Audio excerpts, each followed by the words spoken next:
Oggi ti porto in un viaggio speciale nella storia e cultura italiana attraverso 5 personaggi che hanno segnato profondamente l'Italia, filosofi, politici, poeti e musicisti. Alcuni forse li conosci già, altri forse saranno nuovi, ma tutti hanno lasciato un'impronta a modo loro sulla storia di questo paese. E lo faremo nuovamente parlando di film, 5 film straordinari che raccontano molto bene le loro vite, le loro idee e i loro conflitti. Quindi se il tuo obiettivo è approfondire la cultura italiana, oltre che imparare la lingua italiana, i film biografici come quelli che vedremo oggi sono un modo divertente ed efficace di fare entrambe le cose allo stesso tempo. Io mi chiamo Davide e questo è Podcast Italiano, un canale per chi impara l'italiano e la cultura italiana. Attiva i sottotitoli se ne hai bisogno, ricorda che la trascrizione integrale di tutti questi video è sul mio sito, podcastitaliano.com, ma anche che ho preparato un PDF, come sempre, abbinato a questo video. Un PDF che accompagna il video.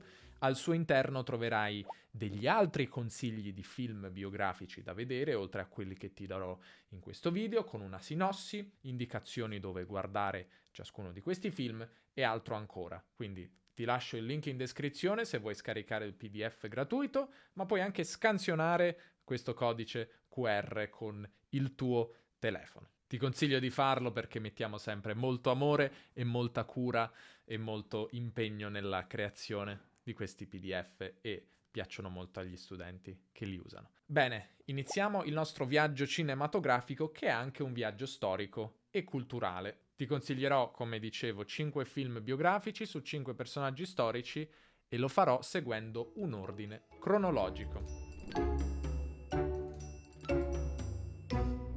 Il primo film che ti suggerisco, reso celebre dall'intensa interpretazione di Gianmaria Volonté, è il film biografico Giordano Bruno del 1973 per la regia di Giuliano Montaldo. Il film, che si è distinto per la rigorosa ricostruzione storica, ha vinto per la miglior scenografia il Nastro d'Argento, premio assegnato dal Sindacato Nazionale Giornalisti Cinematografici Italiani. Come il titolo lascia intuire, il film racconta la vita di Giordano Bruno, che fu un frate domenicano nato nel 1548 e che diventò famoso come teologo e filosofo, ma soprattutto come simbolo riconosciuto ancora oggi, della libertà di pensiero, della laicità e della tensione verso una conoscenza capace di andare oltre i dogmi. Giordano Bruno infatti elaborò una concezione del cosmo che fu davvero rivoluzionaria. Prima di Giordano Bruno, infatti, Copernico aveva già collocato il Sole al centro del sistema e la Terra in movimento attorno al Sole, ma ancora concepiva l'universo come finito. Bruno rielaborò il pensiero di Copernico, superandolo e rendendolo ancora più radicale. Bruno sosteneva infatti l'infinità dell'universo, il suo essere senza confini e senza centro, e inoltre lo concepiva come popolato da una pluralità di mondi abitati. Per Bruno ogni stella era un sole, attorno a ogni stella giravano pianeti, alcuni abitati, e la Terra non era che uno di questi tanti pianeti, senza alcun privilegio sugli altri. Infine Bruno concepiva Dio come presente nella natura, una forma di pensiero più pagano che cristiano, definita panteismo. Quindi un pensiero davvero rivoluzionario. La rottura con il pensiero cattolico dominante costò a Giordano Bruno prima la persecuzione da parte delle autorità religiose e poi addirittura la vita. Affrontò un lungo processo in cui fu invitato a rinnegare le sue idee. Bruno rifiutò con fermezza e per questo fu condannato a morte per eresia dall'Inquisizione romana e infine venne bruciato vivo a Roma, a Campo dei Fiori, il 17 febbraio 1600. Una statua in mezzo alla piazza ricorda ancora oggi la sua morte eroica. Il film ripercorre in particolare gli ultimi anni della vita di Bruno, dal suo ritorno in Italia, dopo gli anni trascorsi in Francia, Germania, Inghilterra, fino al processo e all'esecuzione. L'opera racconta la sua ricerca instancabile della verità ed enfatizza soprattutto il conflitto tra il suo pensiero libero e la rigidità delle autorità religiose. L'opera è caratterizzata da uno stile di recitazione molto teatrale, con lunghi e intensi dialoghi. Voglio fartene vedere un pezzetto. Vediamo insieme una bellissima scena da Giordano Bruno, in cui il protagonista richiama l'attenzione sul potenziale rivoluzionario dell'uso della ragione per arrivare alla verità. A me hanno insegnato che la virtù di cui parli nasce dalla fede e non dalla filosofia. Lo so, amico mio, lo so. Conosco a memoria i discorsi che ci hanno martellato il cranio, dalla culla alla scuola e poi dal pulpito. Siate poveri di spirito, siate umili di mente. Rinuncia alla ragione. Spegni quella luce abbagliante dell'intelligenza che ti infiamma e ti consuma. Perché più saprai, più sarai destinato a soffrire. Vivere a questo modo è vivere da morti. Io penso che disordine può nascere nel mondo se tutti, anche i servi, i barcaioli, quelli che volevi portarmi in casa, i poveri, si abituano a pensare come vuoi tu. Ci sono degli uomini che vivono nell'agiatezza come te e altri uomini costretti a tirare la cinghia.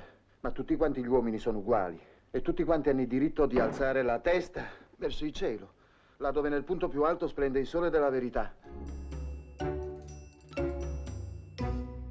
Con il secondo film, Buongiorno, notte, facciamo un lungo salto dal 1600 agli anni 70 del Novecento. Il film di Marco Bellocchio del 2023, vincitore quell'anno del premio speciale della giuria alla Mostra di Venezia, racconta il rapimento, la detenzione e l'uccisione nel 1978 di Aldo Moro, presidente del partito di governo della Democrazia Cristiana, ad opera dei terroristi di estrema sinistra del cosiddetto gruppo delle Brigate Rosse. Aldo Moro, che nel film viene interpretato dall'attore Roberto Erlicka, è stato uno degli uomini politici più importanti nella storia della Repubblica Italiana. Al momento del rapimento era sul punto di stringere un'alleanza con il Partito Comunista Italiano per una collaborazione tra le due principali forze politiche del paese, una collaborazione che fosse in grado di stabilizzare la democrazia, il cosiddetto compromesso storico. Il sequestro di Moro rappresentò uno degli episodi più drammatici degli anni del terrorismo in Italia, i cosiddetti anni di piombo, e segnò una strada senza ritorno nella storia politica italiana. Nel film tutta la storia del rapimento, della prigionia e dell'omicidio di Moro è narrata dal punto di vista dell'unica donna membro del comando, la brigatista Chiara, ispirata alle figure reali di Anna Laura Braghetti e di Adriana Faranda, e interpretata da una giovanissima e talentuosa Maya Sanza. È attraverso gli occhi di Chiara e vivendo i suoi conflitti interiori che riusciamo a comprendere e sentire sulla pelle il clima di tensione politica di quegli anni. Il film ha un doppio livello narrativo. Alterna momenti di ricostruzione storica fedele e perfino documenti televisivi originali dell'epoca ad altri momenti di natura più riflessiva e più onirica, no? Di sogno. I personaggi, anche gli stessi terroristi, ne risultano così umanizzati, senza giustificazioni e senza giudizio. Vediamo insieme una scena di Buongiorno notte in cui Chiara legge l'ultima struggente lettera di Aldo Moro alla famiglia, alla vigilia della sua esecuzione. Mia dolcissima Noretta, siamo ormai, credo, al momento conclusivo. Uniti nel mio ricordo, vivete insieme. Mi parrà di essere tra voi.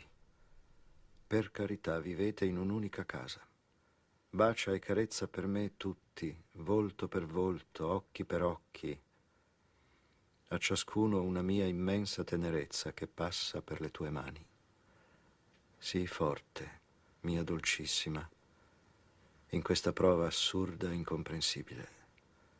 Sono le vie del Signore. Vorrei capire, con i miei piccoli occhi mortali, come ci si vedrà dopo.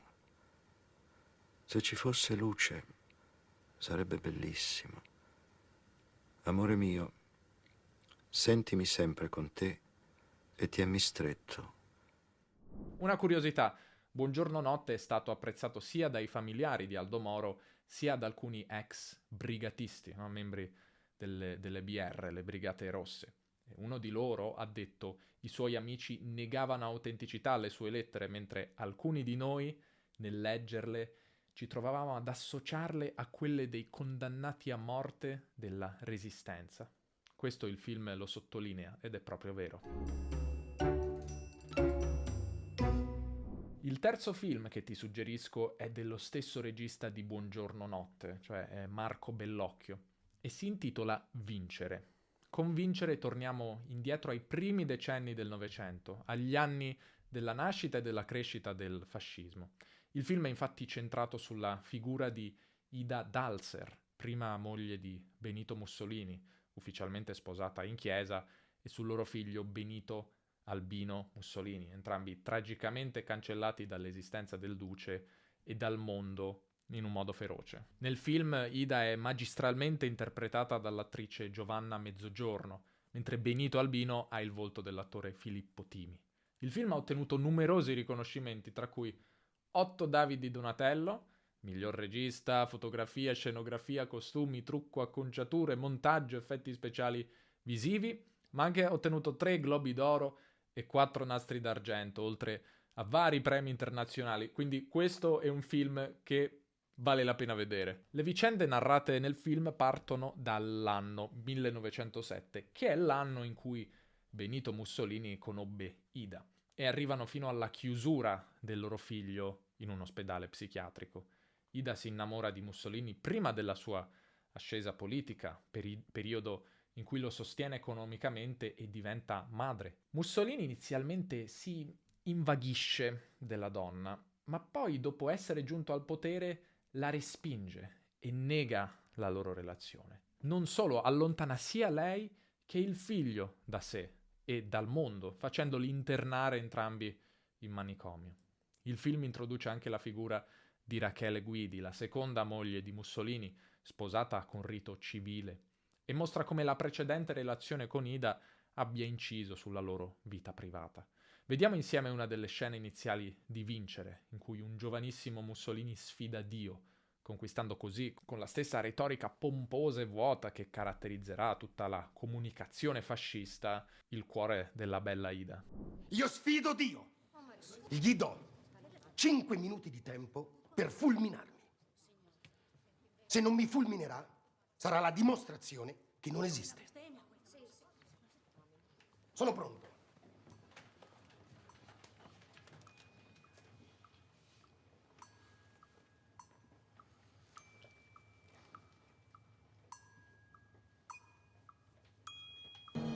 Il tempo è scaduto. Dio non esiste.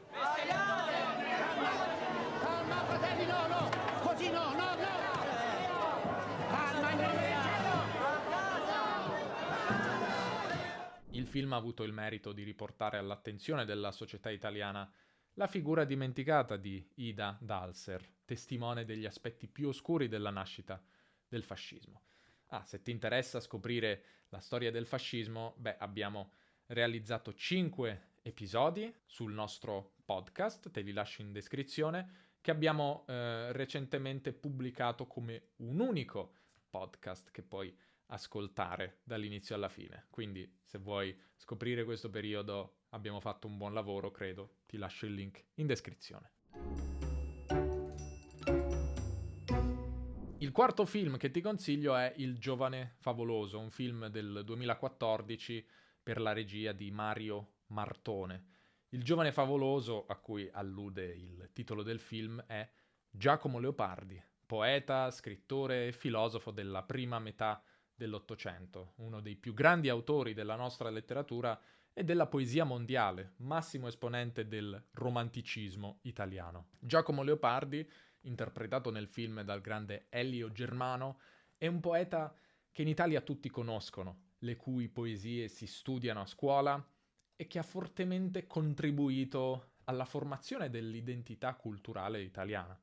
Una curiosità, il titolo del film è tratto da un racconto della scrittrice Anna Maria Ortese, in cui si descrive il pellegrinaggio alla tomba del poeta che si trova a Napoli.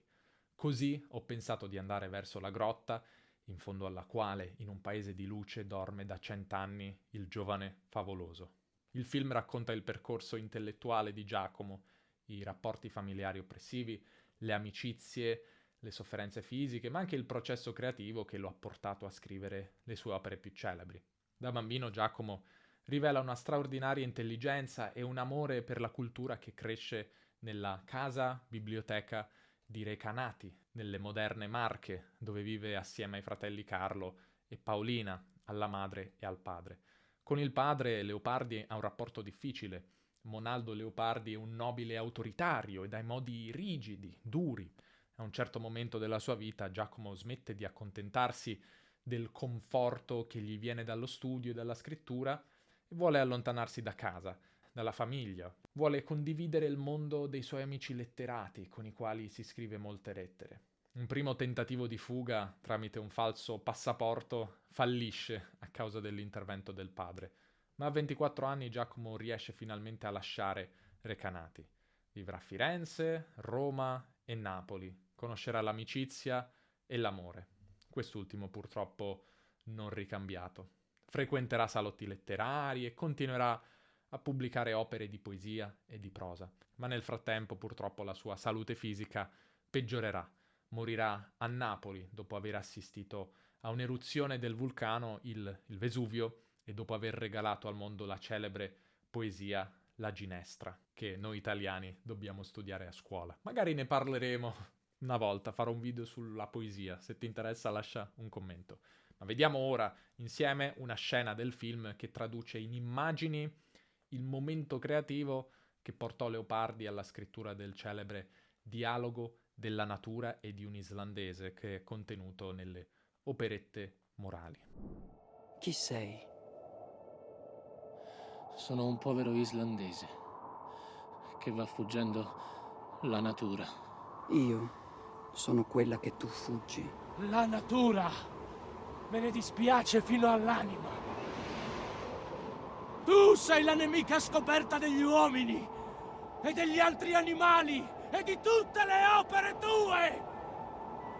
Sei tu che ci insidi, ci minacci, ci assalti, ci percuoti, ci laceri e sempre o ci offendi o ci perseguiti!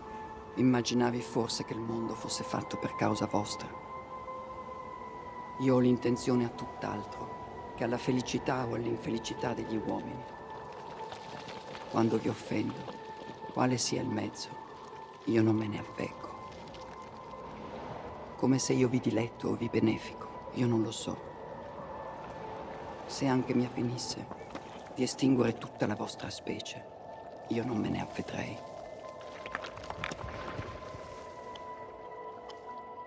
Il giovane favoloso è stato un grande successo di pubblico e di critica. Ha ottenuto 2 David di Donatello per i costumi e il trucco, un nastro d'argento speciale a Germano per la sua interpretazione di Leopardi e ha anche registrato un notevole incasso, contribuendo a rinnovare l'interesse popolare per il poeta, che appunto in Italia conosciamo tutti. Quindi consigliato. Concludiamo la nostra antologia di film biografici con l'opera del 2018 Fabrizio De André, Principe Libero, del regista Luca Facchini. Nata come miniserie TV della Rai, in seguito è stata distribuita anche al cinema in versione più breve, in versione ridotta. Ha ricevuto l'apprezzamento di pubblico e di critica, soprattutto per la performance dell'attore Luca Marinelli, che per il ruolo del protagonista ha ottenuto il premio Flaiano. Fabrizio De André, chiamato dai suoi fan Faber, è uno dei più importanti cantautori italiani del Novecento. Possiamo senza dubbio affermare che Faber ha segnato un'epoca nella musica e nella cultura italiana. Le sue canzoni hanno affrontato temi come marginalità, anarchia, critica sociale, amore e poesia. Ed è ancora oggi amatissimo da ascoltatori di tutte le generazioni. Quindi se non l'hai mai ascoltato ti consiglio di ascoltarti qualcosa di De André. Il film si apre con il racconto di un evento drammatico che ha segnato duramente la vita del cantautore e della sua famiglia. La sera del 27 agosto del 1979 Fabrizio e la sua compagna, la cantante Dori Ghezzi, vengono rapiti dalla loro villa in Sardegna, dove si erano da poco stabiliti a vivere. La prigionia riporta alla memoria di Fabrizio tanti ricordi, a cominciare dall'infanzia e dalla gioventù.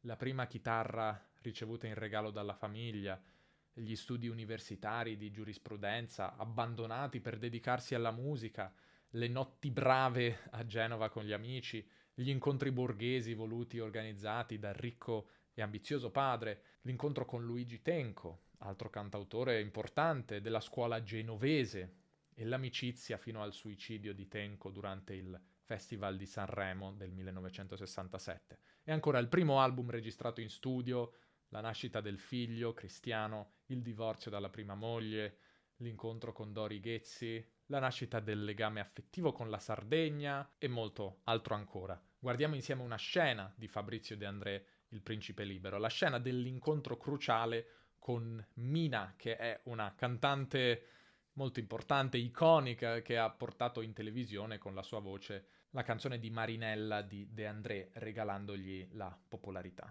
Te la dico una cosa che non sa nessuno. Cosa? Mina canta la canzone di papà. Mina quella famosa? Sì. Questa di Marinella è la storia vera che scivolò nel fiume a primavera, ma il vento che la vide così bella dal fiume la portò sopra una stella, sola senza il ricordo di un dolore, viveva senza il sogno di un amore, ma un re senza corona e senza scorta bussò 3 volte un giorno alla tua porta, bianco. Ho sbagliato qualcosa? No, lei è splendida. Io troppo amore, Stella, bella. Come seguisti senza una ragione, come un ragazzo segue un aquilone. Il racconto termina simbolicamente con la rottura della cosiddetta quarta parete. La miniserie ha contribuito a rinnovare l'interesse per la figura di De André anche presso il pubblico più giovane, che mantiene vivo l'amore per uno dei più grandi poeti della canzone italiana. Bene, siamo arrivati alla fine. Se hai trovato interessante questo viaggio in 5 film e 5 vite di italiani e italiane famosi, ti invito a lasciarmi un commento raccontandomi se hai già visto qualcuno dei film citati, cosa ne pensi, se ti è piaciuto, oppure se il video ti ha incuriosito e pensi di guardare uno dei film suggeriti. Dimmi quale, sono curioso, e se hai altri consigli fammi sapere nei commenti. Ora ti ricordo il nostro PDF che puoi scaricare anche qui usando questo codice QR a fianco alla mia testa, dove troverai istruzioni su come vedere ciascuno di questi film, ma anche altri consigli di visione di film biografici su altri personaggi italiani famosi. Il link si trova anche in descrizione, dagli un'occhiata, ci mettiamo sempre molto impegno nella creazione dei PDF, quindi penso che ti piaceranno, ma se invece ti interessa scoprire 4 film per conoscere e approfondire la storia d'Italia, potrebbe interessarti il video che ti lascio ora qui a schermo e che puoi cliccare se vuoi. Alla prossima!